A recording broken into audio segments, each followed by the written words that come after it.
Hello guys, welcome once again to Think Tank TV and thank you so much for joining me. Now there has been this rumor that has been hovering around town of Peter Obi leaving the ADC, that is the coalition. And I decided to go on a fact-finding mission to find out how true that information is. And trust me, I got a lot of information surrounding that singular news. Yes. And in this video, I'm going to be showing you how true that information is. Did Peter Obi actually say he's going to be leaving the ADC, that's the coalition?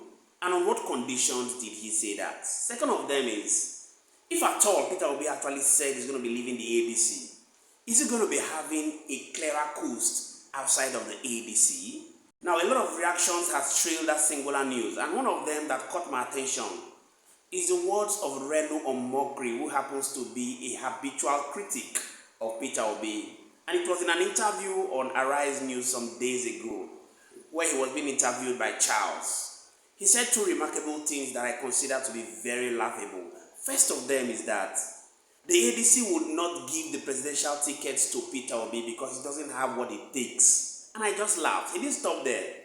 He went ahead to say the ADC, that's the coalition, is a combination of losers. And trust me, as analytical as Charles would be, Charles asked me a question.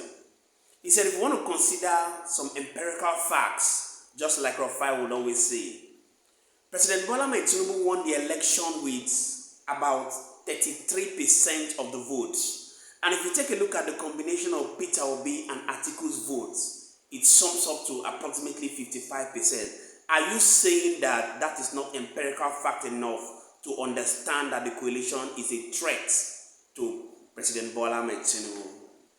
Reno Omokri did his best to hover around and dodge that question.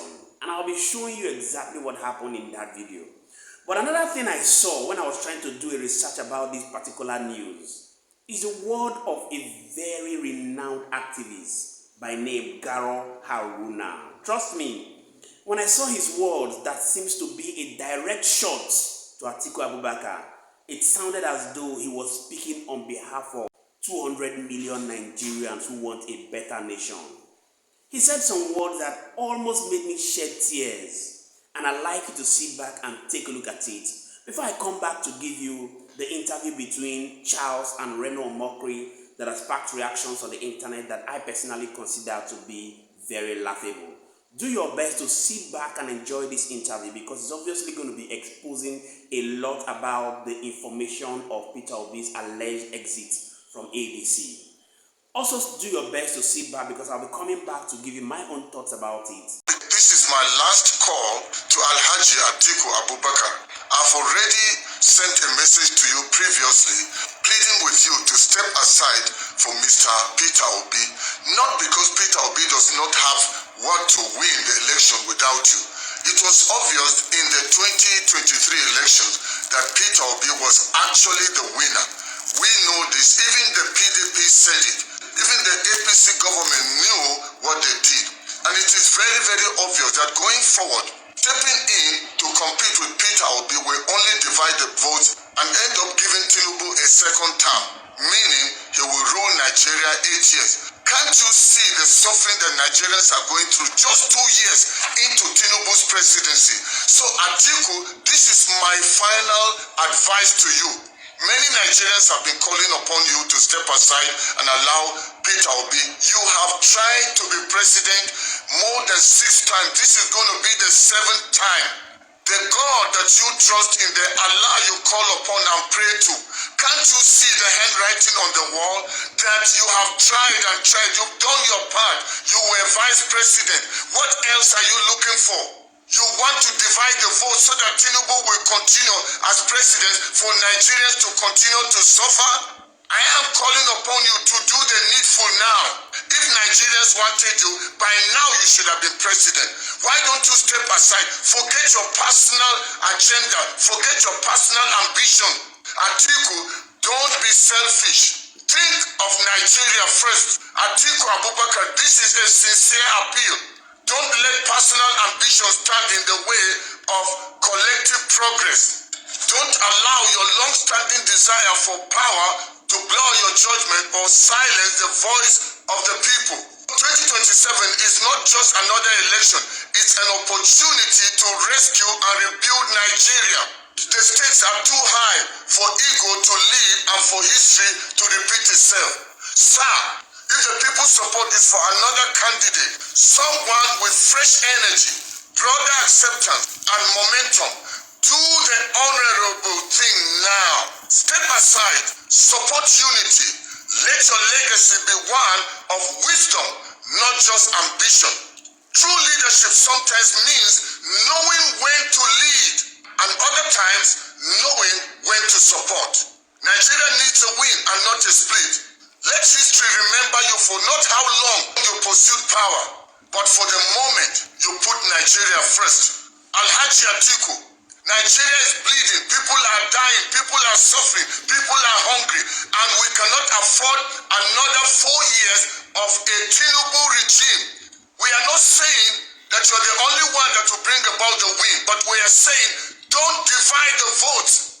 And I call upon the ADC coalition, unless if the ADC coalition was formed secretly with a plan to bring in Atiku to stand in as their presidential candidate. But if it was not so, if you truly mean well for Nigeria and you want to see a change, don't allow Atiku to stand in. Nigerians don't want him. It's obvious that Nigerians want change. They want Peter Obi. They want somebody from the south. And it is now the turn of the south. Buhari was incompetent. Nigerians suffer under him. Yet, they allowed him to rule for 8 years.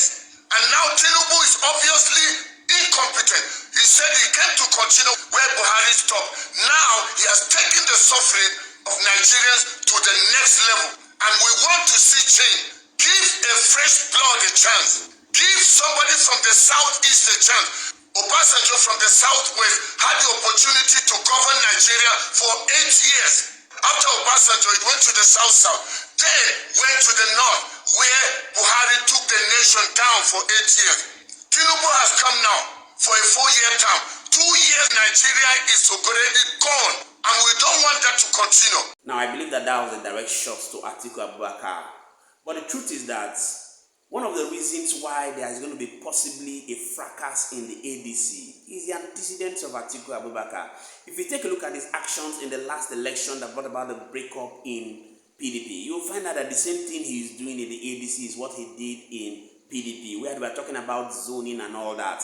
Even though, by the way, I do not personally believe in the zoning, I'll be telling you that at the end of this video. When they were talking about zoning, Atiku went ahead and bought his form, regardless of what the party escorts were saying. The same thing that I believe is still going to be playing out in the ADC, because of course we all know that in Nigeria it's a game of interest beyond the interest of the nation as a whole. Now let's take a look at the interview between Reno Omokri and Charles that I see to be very intellectually captivating. But please don't go anywhere, because I'll be coming back to give you my own thoughts about this information. Now, let's talk about Peter Obi. Peter Obi is having problems in the Labour Party. He doesn't know if he has the clout to pull off what he pulled off in 2023. So he's looking for an alternative route. And so he's now putting one leg in the ADC, but he's not even sure. He says that he's still a member of the Labour Party. Now, let's talk about the People's Democratic Party. Let's talk about those members of the People's Democratic Party who are coming into the ADC. How many of them control their states? None of them control their states. None of them. As a matter of fact, this guy, Nasir Elrufai, his own son was at the venue where President Bola Tinubu was endorsed for a second term, and the boy was shouting enthusiastically. If you cannot convince your own first son to support you, how do you think you can convince Nigerians? Yeah, but to be fair, I mean, this may not be for you, but there are many who might be encouraged and even inspired by the fact that heavyweights like Atiku Abubakar, Peter Obi, two of Tinubu's biggest challengers in the last election, being the face of this coalition, in addition, of course, to the likes of, as you mentioned, Nasir Elrufai, Rotimi Amiechi, David Mark, Rauf Aregbeshola, Uche Secondus, etc. Well, one thing that these people all have in common is that they all lost in 2023. All of them, all the names that you mentioned, they all lost in 2023. Yeah, but so what if they lost? Yeah, so if you form a... I mean, many of them don't even... Can I answer your question? If you form a losers convention, so, I mean, why should I be afraid of you? You're forming a losers convention. I mean, why should I be afraid of you? It happens all the time. In the United States, we see people forming a losers convention. When you gather negative thinkers together, there's more negativity. Right, well, that's one way of looking at it. The other way is that there is a certain logic behind it.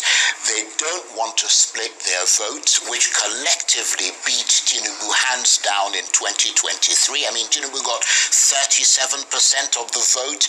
Atiku and Obi combined got 54%. So on that score, would you concede that they appear to have learned some lessons from the last election? Because both Atiku and Obi feel that they might have won on a joint ticket in 2023. That is, you're not up to date.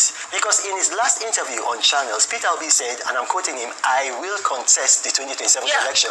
But a joint ticket, let me just make this point. A joint ticket doesn't mean that they're necessarily running, that, in other words, that they're combining forces. Yeah, but if Peter Obi says he's running, if Waziri Atiku Abubakar says he's running... Well, he hasn't said that. Waziri Atiku Abubakar has not said he's running.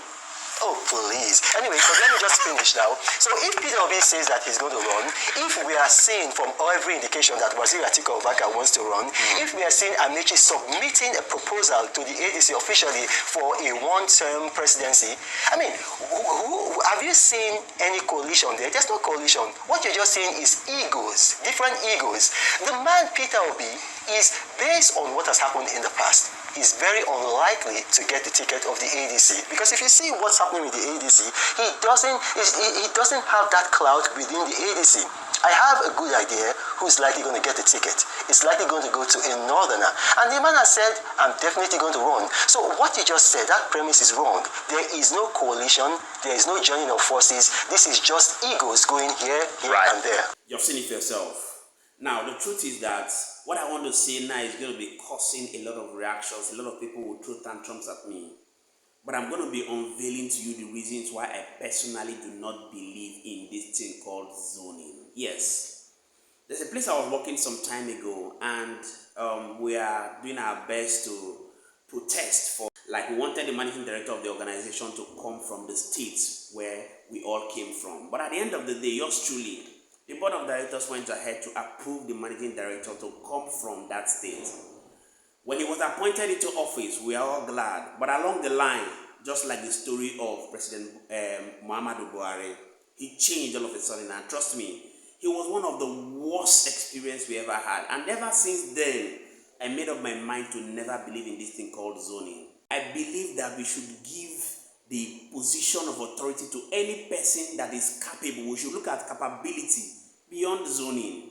Even though personally, at this point in time where Nigeria is, I'm going to be supporting, by all means, Peter Obi to become the president of Nigeria or the presidential flag bearer of the ADC. But the issue of saying we're going to be doing that on the basis of zoning, I totally do not support that. We should give it to him because we know that he is capable of leading the nation.